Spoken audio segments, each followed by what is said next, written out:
Welcome to Get Started Investing. In this podcast, we cover all the basics that you need to start your investing journey. Are you joining us for the very first time? Is this the very start of your investing journey? Well, before you dive into this episode with us, our feed is designed to go from the very beginning. So we strongly recommend that you scroll up and start at episode 1. Here at Get Started Investing, we unpack all of the jargon and the confusing bits. We hear your investing stories with the goal of making investing less intimidating. And we want to have a good time along the way. My name is Bryce, and as always, I'm joined by my equity buddy, Ren. How are you going? I'm very good, Bryce. I can hear that you're not going too well. I think the Equity Mates community can hear that you're not going too well based on your voice. Yes, it is. I'm a little under the weather. But the show must go on. You've done a rat test. Markets don't, well, they do close, but markets don't sleep. Well, they do sleep, depending which country you're in. Everyone forgive him. He's a bit sick. Markets keep on rolling. It's going to be a loose Equity episode Mates today. keeps on rolling. But I'm a little bit nervous because I am stuck in a studio with you all morning and I haven't had my flu shot. So hopefully I get that deep, gravelly voice that you have if I get sick next week. I hope you don't get sick. Well, yeah. So speaking of a little bit scared, Ren, a lot of the community might be feeling a bit scared with what's going on in markets at the moment. And today's episode is all about just the reassurance that they're trying to provide a bit of reassurance around what's going on. This isn't the first time that markets have gone into a correction or a bear market with fears of recession on the horizon. And we're just going to take a little bit of time to allay some fears that the community might be having. Yeah, this is the episode that you re-listen to when the markets are down even more in the coming days, weeks, or maybe in future years, because the market will go up and down and it will go down again in the future. But the great thing about history is it shows us that the market goes up more than it goes down, and that's the beauty of investing. But it's scary at the moment, and it's scary. I mean, today we're recording. The American market had a terrible night overnight. I think the tech heavy Nasdaq 100 was down like 5%. The broader S&P 500 index was down 4%. If you're not familiar with those acronyms, all you need to know is that American stock prices were a lot lower at the end of the day yesterday than they were at the start of the day, about 5% lower on average. And it's a theme that we're living through this year. In America, it's down about 15, almost 20% now. Yeah. Australia, we're down about 5%. Yeah. Now, I often have a crack at Australia on the other side where, we see the US market up 10, 20% over a 12-month period, in the ASX only up a measly 7, 8%. It does go the other way, though. Good to see. I think the big takeaway here is we always complain about banks and miners, and that's why you complain, because the returns aren't as big. But banks and miners are doing well in a inflationary and rising interest rate environment. Yeah. So the Aussie market holding up a little bit better than the tech companies. Whereas overseas. Tech, America's Nasdaq 100 index, which has the majority of their big and small tech companies, down 24% year to date. Yeah. So about a quarter of the money that you had in those tech stocks in the start of the year has disappeared into the ether. Unfortunately, it has. And we're here to tell you that it's okay. It is okay. Yes. Don't panic. It's okay. And we're going to go through a few sort of key reminders that we use ourselves when we hit times like this, and take a look at some of the points in history where we've gone through what we're going through now, and can demonstrate that it doesn't all end here. So I saw something during the week, Ren, a social post, and it said, "If in doubt, zoom out." Yes. And it's just a great reminder where you can get so stuck in looking at the charts, year-to-date charts, or the chart of the Nasdaq overnight down 5%, and you forget to kind of click that view of what's it been like since the 1900s. Yeah, because if you had invested $100,000, if you had invested $1,000 in the stock market in 1900 and not done anything and just let it compound, today you'd be dead. Yes, that's another good one. So I agree that you got to zoom out, but no one is going to invest for 122 years. No, but the sentiment is this: the idea that you should try and put things in perspective when these things happen is what I'm getting at here. Yeah, and the great thing is you don't have to zoom out that far. You can zoom out a decade, a couple of decades, and the story is the same. The stock market recovers, and there is a reason why it recovers, because the stock market isn't this arbitrary, it's not an arbitrary field of numbers and lines and data points moving up and down, and it's not random. There is meaning behind it all, and the meaning behind it all is companies getting more productive, getting more innovative, entrepreneurs starting new businesses, inventing new products and services. Economies getting more efficient. It is a story. The stock market is just a reflection of the story of human progress. Yeah. And that is why it continues to rebound, because we have recessions in the economy, and we have periods where businesses struggle and the economy is weak. But overall, look at any time period, and it's a story of progress. And the stock market is simply reflecting that progress. Well, speaking of time periods, we've got some stats here to help sort of highlight the if in doubt, zoom out. Between 1900 Ren and 2018, the Aussie stock market had 23 years where it went down, where we're definitely in a moment of down at the moment. But zoom out, 96 years where it went up. So that's a period of, during that period, 81% of those years were good years. Yeah, you'd take that. I'd definitely take that. If 81% of the years in my life were good years, I would say that was a good life. Yeah, hell yeah.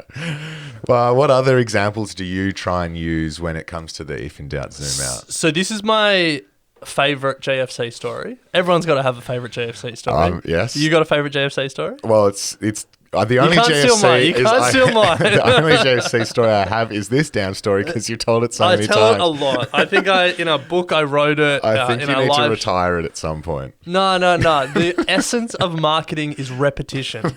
Nike didn't retire Just Do It because everyone had got the message to get out and run. They lent into it even harder. So this is my Nike swoosh. Okay. So Lehman Brothers, the American investment bank, collapsed on a Monday, and that was really when things got bad. That was when people were like, oh, this subprime mortgage crisis is going to become a global economic crisis. So Lehman collapsed on a Monday. If you had invested in the S&P 500 index fund, just the basket of all the big American stocks, the Friday before that Monday, in the following 6 months, you would have lost half your money, 50% down. That hurts. Yeah. That is terrible. We talk about you can't time the market. You have done the worst possible market timing there. But over time, the market recovered.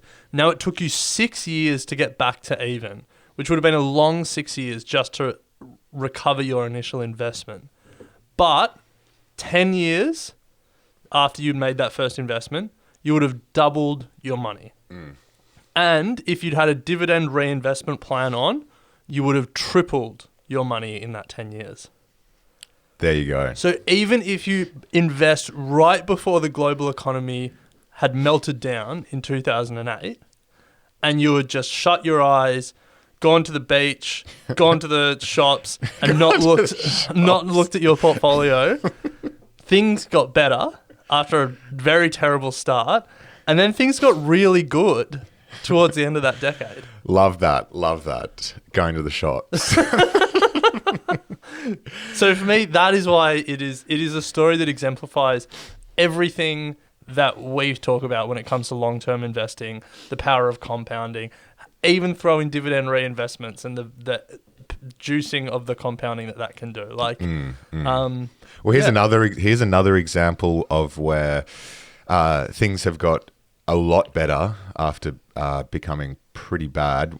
We all remember what happened in the February of 2020, which is when it all came out that COVID was rife, and the markets understood the impact that might have, and we saw the sharpest fall on Wall Street in history, and it was a pretty meaningful drop, I think, of about 30%, and it just happened. It felt like overnight, but then we saw a period where it bounced incredibly quickly. I think it was the sharpest bounce in history as well.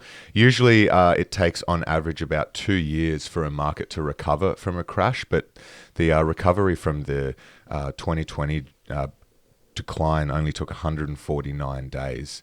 And then not only did it recover, but it went on to hit record highs over the last year or so. So another reminder that if you are trying to pick the bottom, or you're worried about what's going on, markets have always recovered, and there's been no clearer example of the speed at which that can happen. Now, of course, we're not saying that this is going to happen again. Like, there's nothing to say we're going to see another historic bounce over the next week or so, but it's just a reminder that it's not the end of the world. I think, that's an important point. In 2000, it took about 2 years, 3 years for the market to get to the bottom. From the top, when it started falling to the bottom, it wasn't something like we saw during COVID where it happened in like a month. It happened over a few years, which would have sucked if if we're in the 2001 equivalent and we've got 2 years to go, like, it's going to be a tough 2 years.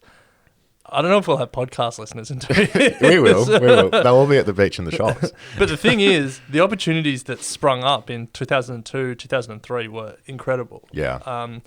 And in the same, that example I spoke about before with the global financial crisis, it took 6 years to just get back to even. Again, it's not something that happens overnight. And I think the COVID period maybe changed our perspective on how quickly things happen, but things don't always happen quickly. It's an important point. Yeah. If we look at the COVID period in Australia, though, so if you had invested in the start of 2020, by the 23rd of March, so 2.5 months after you started investing, you would have lost a third of your money, and you probably would have packed it in. Yeah. But if you hadn't packed it in, by the 24th of November, you would have been back to even. So it would have been a rocky year, but you would have come out of the year ahead because the market kept growing after the 24th of November. It went gangbusters. Well, now, since then, we had a great 2021, and now we've had a weak 2022. But I think that's the point, that we've still got a couple more examples to go in this episode, that there are good times and there are bad times, but history has told us that the good times outweigh the bad times. Well, that's a great segue. One of our favourite investors, Patrick O'Shaughnessy, we speak about his book a fair bit, Millennial Money. Go and check that out. It's a great introductory book on how to think about investing and building portfolios. It's on our website. We have a book page on our website, so go and check that out. But he tries to highlight the good outweighing the bad in this quote, and he says, in the post-Clinton period between 1993 and 2011, the stock market grew by a real 162%. And just to interrupt your quote, real being adjusted for inflation in today's day and age. So the post... in any day and age. In any day and age. So this post-1993 stock market growth happened despite two of the worst market crashes that we have ever seen, and that is the 2000 tech bubble and the 2008 global financial crisis. And that's when the stock market declined in each instance by more than 40%. So that's another great reminder. Zoom out if in doubt. You've gone through two of the worst stock market crashes yet over a 20-year period. You had real returns of 162%. So you said there that the stock market declined more than 40% twice, in 2000 and 2008. And in 2000, some of the tech names declined about 80%. Yeah. So, the overall market today has dropped. The overall US market overall today has dropped about 20%. So we're not at 2000 or 2008 levels yet. We have seen some techs, though, hit 70 and 80% at the moment. Yeah, we definitely have. Yeah. But I think it's just an important reminder that we're not at that 2000 or 2008 level yet. We're not saying we're at the bottom here. Worse could be to come. And we've just got to be ready for that. But yeah, 1993 to 2011, even with that, those two terrible events, those two historic events, you more than doubled your money. 162% after inflation is more than doubling your money after inflation. Yeah, it's epic. So like that if we sound like a broken record, we know, and this won't be the last time we talk about some of these things, because it's the most important thing to remind ourselves of now, because we're all worried. Like I look at my portfolio and I'm like, oof, it was looking a lot better 3 months ago. And there's a real temptation to just like sell everything and go into cash, or like, try and do something and like, short the market, or go sell everything and go into like oil stocks. And I think just using these reminders of the value of long-term investing is a useful thing to just settle the nerves. Because if you try and go in all into oil stocks or all into cash, what can often happen is that you miss the recovery, or you get in the recovery too late and you're starting from behind. And there's a whole bunch more stats that we can talk about there, maybe, but that's probably another episode. But I can put my hand on my heart and say I haven't sold a single thing. Yeah. Same. Admittedly, if I really wanted to try and maximize my profits, all those ones, maybe I should have, but I just think it's against everything that we've spoken about on the show. I think I've looked at everything that we're talking about right now. I think back to the March 2020. If exactly, you miss the bottom, you're going to miss the recovery. What's the point? And at the end of the day as well, like, I can also say that, I'm perhaps fortunate in a position that I don't need the money that's in the stock market right now. Like, that's all. That also gives me comfort. Everything I've put in there is for the longer term. Yeah. And if it's not that I need it now to pay my rent, I don't need it to fix the dent in my car, those sorts of things. So that also gives me comfort. Yeah. It's like I'm 30 years old, well, now 31. And we should be clear, Bryce's car is shocking. He also smashed the back windshield recently. Not intentionally. Well, it would be weird if you did it intentionally. No one smashes their car intentionally. Yeah, true. Unless it's insurance fraud. But I don't... anyway, so... so I think if people are wondering what Ren and I are doing right now, I can firstly tell you that, we both... Well, good to know, we both wholeheartedly haven't sold... that's because I've just never bought anything. Oh, you're full cash. No, I can say that I haven't sold and I have bought more. Yeah. Yeah, and I bought some yesterday before the US market fell 5%, which was annoying. But yeah, it doesn't matter. And we've got one more historical example, but then I think let's turn to the opportunity about buying more. So I wanted to finish with this one because we often talk about recent history. Like, that is just human nature. We were alive for these. We weren't investing really. But 2000 and 2008 and 2020, those three examples of market crashes get a lot of airtime and I guess brain space.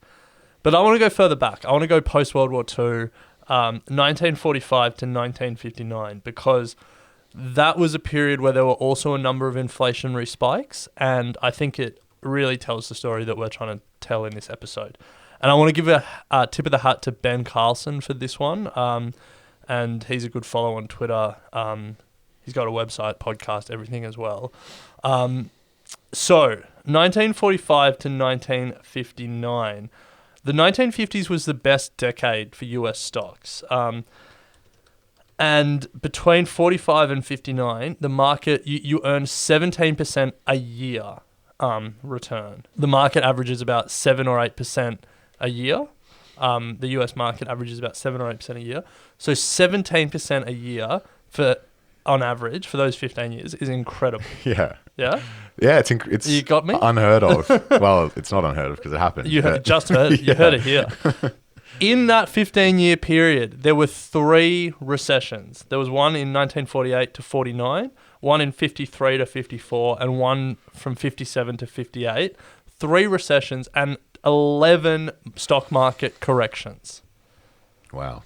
And despite that, that 1950s was the best decade ever. Wow.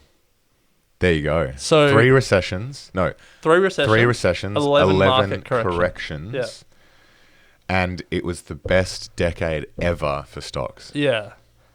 Which surprised me because I would have thought 2010 was a pretty good decade for US stocks. But yeah. So that is just a reminder that like you don't make money only investing in the good times or by avoiding the bad times. You make money in spite of those bad times, just riding them out. And that post-war period, I think, really tells that story. And so just for a bit of jargon there, recession and correction. So a correction is where we see a fall in the stock market of over 20%. And a recession is... no, 10%. Sorry, bear market correction is 10%, bear market is 20%. Yes, yeah. Bear market 20, correction 10, and a recession is a decline in economic activity over a period of time. I think if you're just two consecutive quarters. Yeah, if you're specifically to talk about it, it's 2 quarters of a decline in economic growth. So Ren, it's not all doom and gloom here at Equity Mates because these times do provide us with plenty of opportunity to invest. You mentioned there that you put some cash in the markets last night. On our walk to work this morning, you were having a bit of a chin wag about some of the exciting opportunities in the land of tech, despite the massive sell-off. So opportunities are plentiful, and it's just about how you look at these moments in time and through what lens. And it provides plenty of great opportunities for us to invest. And this is a bit of a truism, so I don't think we need to spend too much time on this, but a lot of what we've spoken about in this episode and a lot of what you hear on social media or in the news is about holding through these periods. You know, if you'd invested before 2008 or before 2000 or before 2020 and what would happen if you held through that period. But the obvious addition to that is what happens if you had invested in those bad times. Yeah. And, you know, if you had invested at the bottom of the global financial crisis in early 2009, you would have more than quadrupled your money. Before this recent market sell-off, I'm pretty sure you would have 5 times your money, which is, what would you call that? Pent? Yeah, anyway, mathematicians reach out. Almost 6 times your money if you just invested in America. And that's because these become like generational buying opportunities. And the same can be said if you look at, you know, sort of late 2001, early 2002, or if you look at March 2020. When the market sells off like this, and when we look back in history, we say, damn, I wish I'd bought more at that time. So like the first part of the story is what you do with stuff you've already invested. And then the second part of the story is these are the moments that really set you up. Yeah. Yeah. You make most of your money in a bear market. You just don't realize it at the time. Famous quote by investor Anon. Shelby Davis. Shelby Davis. Yeah. Super old school investor. He's no longer with us. Yeah.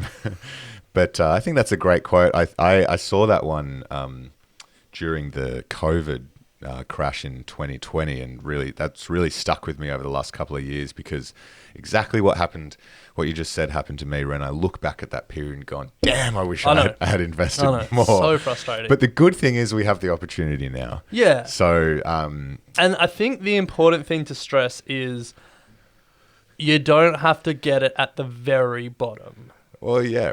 Yeah. And yeah, like no, anyone who thinks they can perfectly predict the bottom is either a liar or a fool. Quote. I just made that up. Nah, someone would have said that before, but if you guys want to quote me on that, sweet. No one perfectly predicts how the market is going to move. Even the best investors sucking in the most data, and really the example here is Renaissance Technologies. They are just stupidly good investors. They only get their bets right, like I think it's like 60% of the time, but or like 54% of the time, but they invest a lot. But like no one perfectly predicts the market. The best investors of all time explicitly say they don't try and predict the market. Warren Buffett doesn't worry about what the overall market is doing, and so we shouldn't either. No. But that's where techniques like dollar cost averaging and stuff come into play. You had some weird formula you were using in the March 2020 crash. Yeah. Whatever rules work for you, but the gist of all of those is regular investments over time rather than trying to specifically pick the perfect time to invest. Yeah, absolutely. Yeah.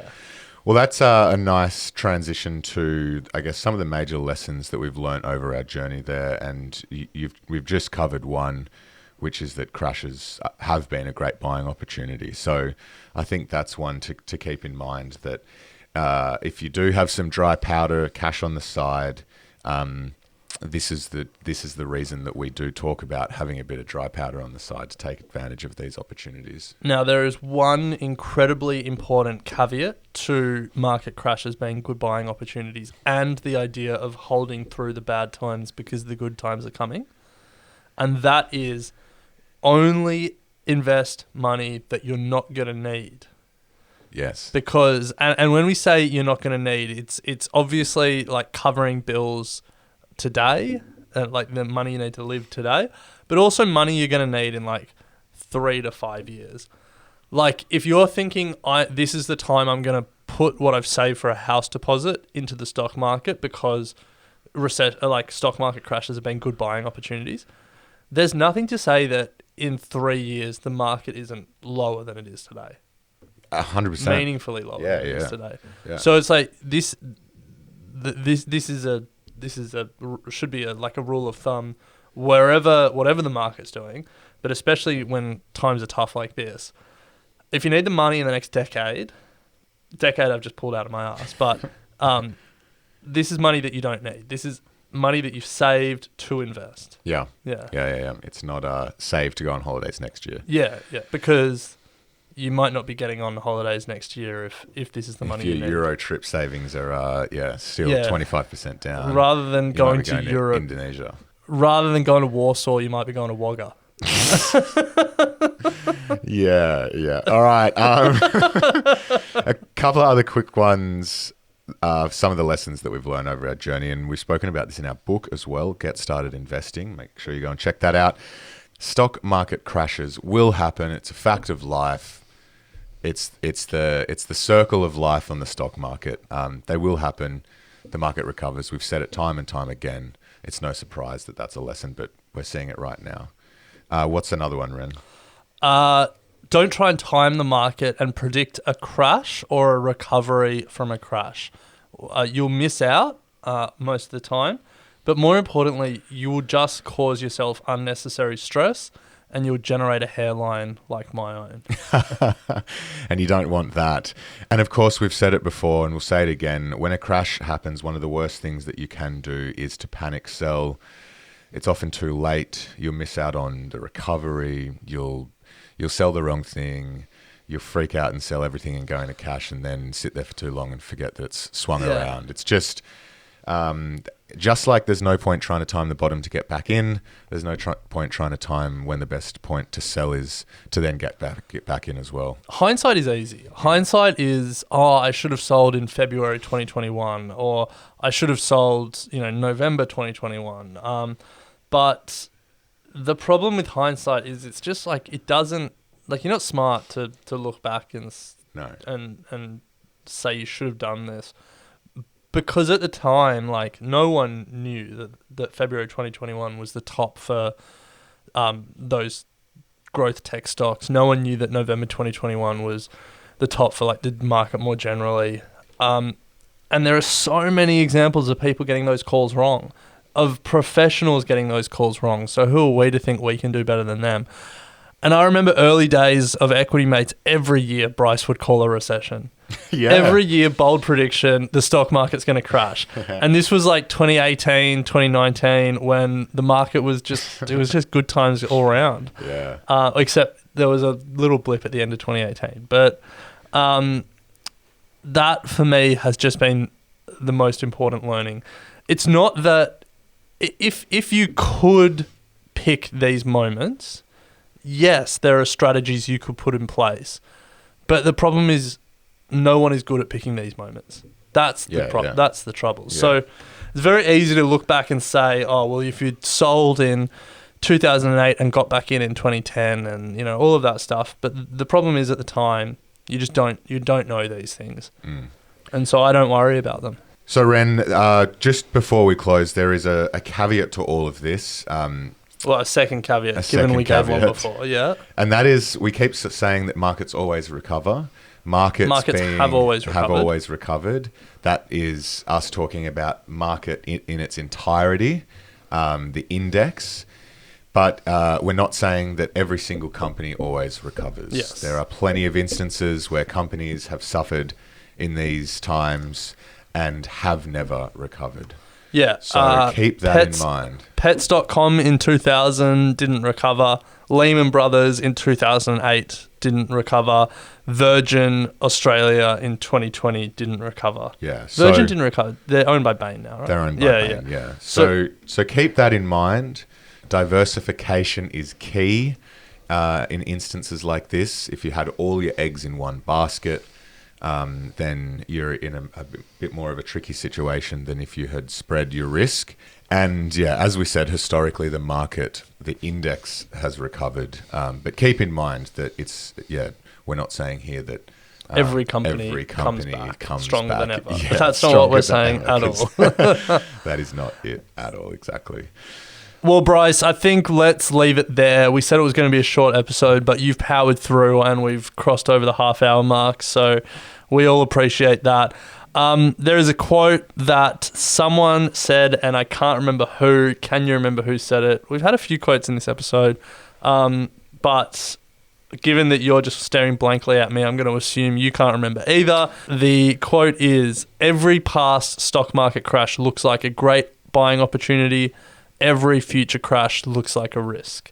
And that's the important thing to remember, that we're always scared about the crashes in the future, but we look back and wish we had bought more in the past crashes.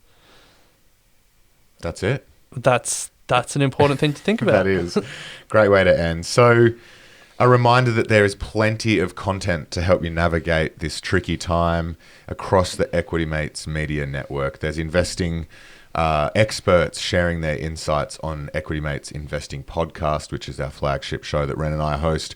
Of course, Get Started Investing is this one. You're in Good Company, hosted by Maddie and Sophie, are unpacking their journey and markets as they go. The boys over at Comedian v Economist, Thomas and Adam, continue to unpack the big business stories and macroeconomic stories, interest rates, house prices, you name it. They're chatting about it.